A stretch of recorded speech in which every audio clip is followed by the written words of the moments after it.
Tehron prokurori tartibsizliklar uyushtirganlar uchun o'lim jazosi bilan tahdid qilmoqda.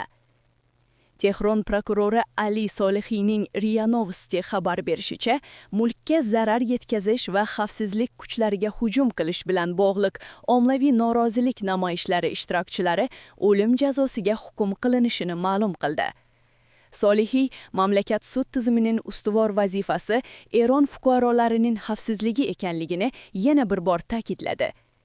Terroristlarga nisbatan bizning yondashuvimiz to'xtatuvchi bo'ladi va ularning jazosi davlatga qarshi urush bo'ladi, dedi u.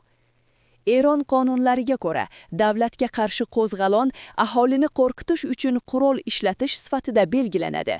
Bunda aybdor deb topilganlar o'lim jazosiga hukm qilinishi mumkin, deb xabar beradi TASS.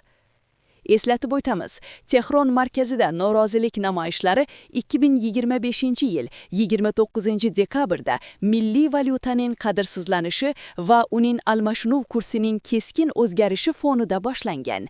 Namoyishlar asta-sekin mamlakatning boshqa mintaqalariga ham tarqaldi. G'arb ommaviy axborot vositalarining xabar berishicha, 10 kunlik to'qnashuvlarda kamida 35 kishi halok bo'lgan. Shu bilan birga, AQSh prezidenti Donald Trump agar namoyishchilar o'ldirilsa, kuchli zarba berish bilan tahdid qildi.